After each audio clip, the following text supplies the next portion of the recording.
Salam sejahtera buat kita semua. Senang sekali saya bisa bertemu kembali dengan Bapak Ibu Saudara sekalian di tahun yang baru ini. Sebelum kita membaca Alkitab dan merenungkan firman Tuhan, mari kita berdoa. Bapa di sorga, kami mengucap syukur kepadamu.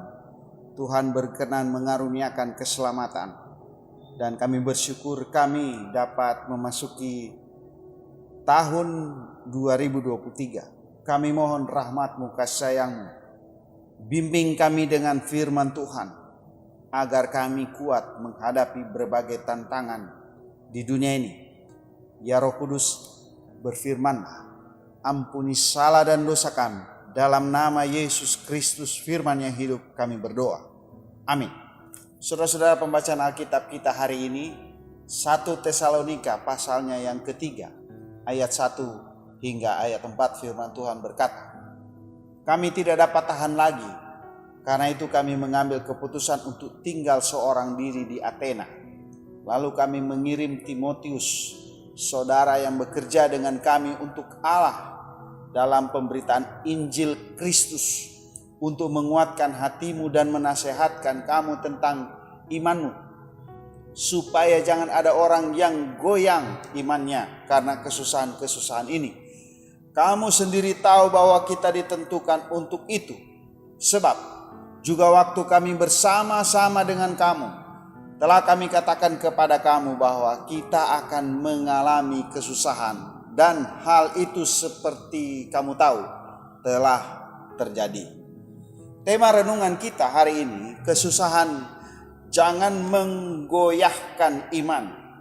Saudara-saudara, akhirnya hari-hari di tahun baru, tahun rahmat Tuhan 2023 menjadi bagian kita. Saya harus menyampaikan selamat tahun baru tahun 2023. Pujian syukur hanya kepada Tuhan Allah Bapa, Anak dan Roh Kudus.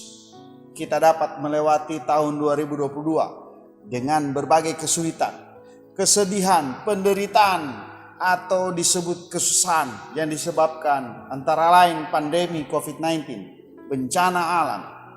Tahun baru ini, apakah kita terbebas dari kesusahan yang telah kita lewati? Sebuah misteri. Yang jelas tahun ini kita dalam posisi seperti sebagaimana adanya kita sekarang. Inilah anugerah Allah. Karena itu bersyukurlah kepadanya. Jemaat di Tesalonika sedang berhadapan dengan berbagai kesusahan karena keyakinan mereka kepada Yesus Kristus. Baik kesusahan fisik maupun kebingungan mereka atas ajaran-ajaran yang sulit dipahami mengenai antara lain kedatangan Tuhan Yesus dan hidup sesudah kematian. Sebagian orang menganggap bahwa kesusahan selalu disebabkan oleh dosa atau kurangnya iman. Pencobaan bisa saja merupakan bagian dari rencana Allah bagi orang percaya. Mengalami kesusahan dan penganiayaan bisa membangun karakter. Kita bisa bandingkan dengan Yakobus pasal 1 ayat 2 hingga 4. Membuat orang bertekun kepada Tuhan. Kita bisa lihat, kita bandingkan Roma pasal 5 ayat 3 sampai 5.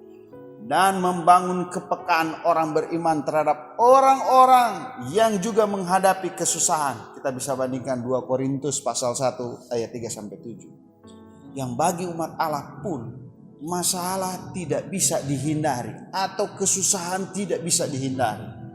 Kesusahan Anda mungkin merupakan tanda tentang cara hidup Kristen yang efektif. Saudara dan saya sudah melewati berbagai kesusahan dan ke depan mungkin kita akan menghadapinya ke depan.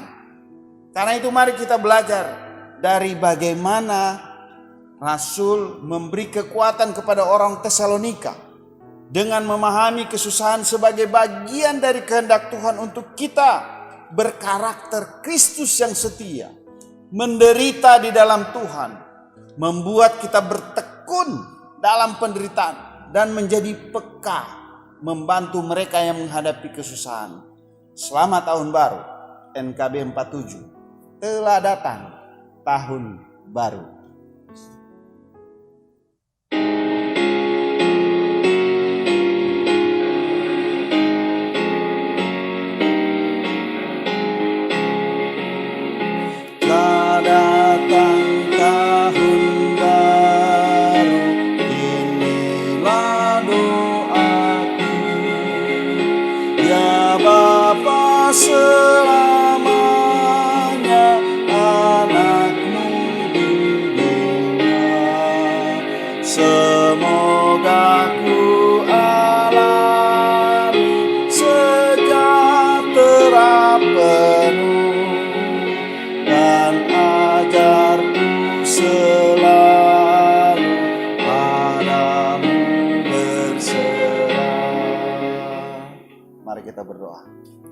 Pujian, syukur, hormat hanya bagi-Mu Tuhan.